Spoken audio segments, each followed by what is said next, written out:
और केंद्र की सरकार का अलग नारा है। प्रदेश अध्यक्ष जी, प्रदेश के मुखिया कहते हैं कि बटेंगे तो कटेंगे, और केंद्र के नेता कहते हैं कि एक रहोगे तो सेफ रहोगे। मैं इसी नारे से उनको जवाब देना चाहता हूं अपनी पार्टी की तरफ से, ना हम बटेंगे ना हम कटेंगे। क्योंकि जब बहुजन समाज बटा है, ये इतिहास गवाह है, जब गरीब मजदूरों की एकता, किसानों की एकता बढ़ी है, दलित पिछड़ा मुसलमान अल्पसंख्यकों की एकता बढ़ी है, तब तक केंद्र का और स्टेट की दीवार सल्तनत की हानि है, वहां का उनका तख्त हाला है। इसलिए हमें आज एडवोकेट चंद्रशेखर आजाद जी के नेतृत्व में एक होना है।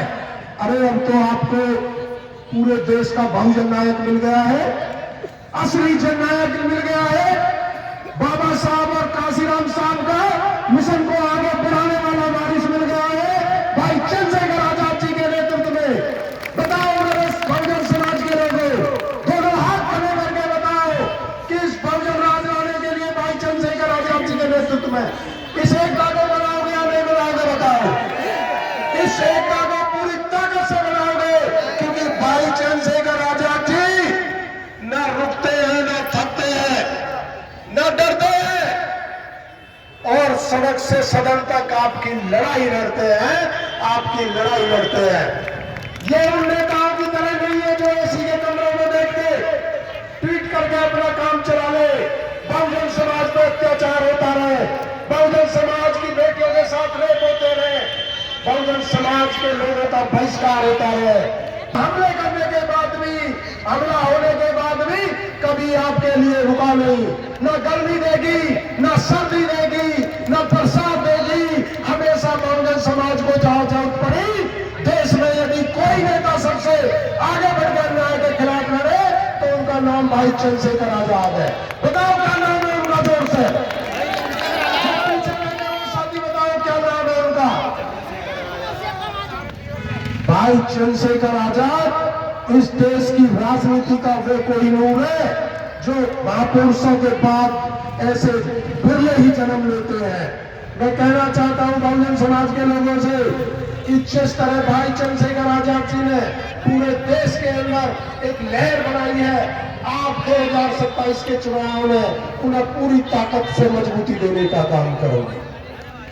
मैं अपने दलित पिछड़े मुसलमान और 50% इनको दे दो, क्योंकि आजाद समाज पार्टी भाई चंद्रशेखर आजाद ही बहुजन समाज का भविष्य है और रहेगा।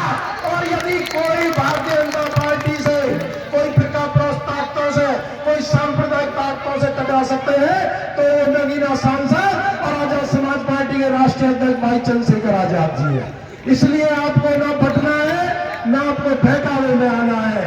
मैं कहना चाहता हूं दलित समाज से भी कि उत्तर प्रदेश के अंदर भारतीय जनता पार्टी के अनुसार तो अमृतकाल चल रहा है। क्या ये दलितों के लिए भी अमृतकाल है? जहां दलित समाज को पैसा पिलाए जाने की घटनाएं हो रही है, जहां पर उनका बहिष्कार हो रहा है, जहां पर उनकी हत्याएं हो रही है, ये हमारे बराबर में ही हाथरस, जहां पर मनीषा बहन के साथ रेप करने के बाद हत्या कर दी गई थी। भाई चंद्रशेखर आजाद जी के बाद हम भी उस आंदोलन में आए थे। क्या आपको नहीं पता कि जो आरोपी थे उनके पक्ष में पंचायतें हो रही थी, उनको जेल भेजने की जगह यदि आजाद समाज पार्टी और भीम आर्मी के कार्यकर्ता और हमारे राष्ट्रीय अध्यक्ष जी उस आंदोलन की लड़ाई न लड़ते तो आरोपी कभी जेल नहीं जाते और उनके पक्ष में पंचायत होती।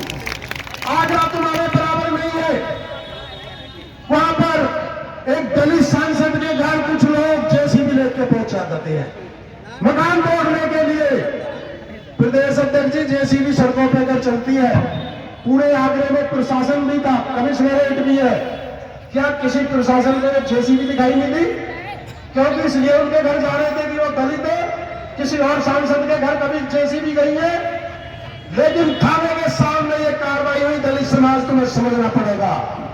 ये बीजेपी के अनुसार तो राम राज्य है, लेकिन हमारे तुम्हारे के हिसाब से कोई राम राज्य नहीं है।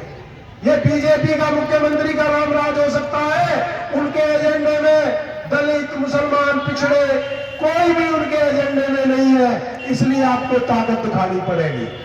और ताकत तुमने देखा भी होगा कि कुछ लोग हंसी उड़ाते आ रहे समाज पार्टी भी मार्मिक कार्यकर्ता क्या कहते हैं, नीले कबूतर कहते हैं, देखा होगा युवा साथी ने।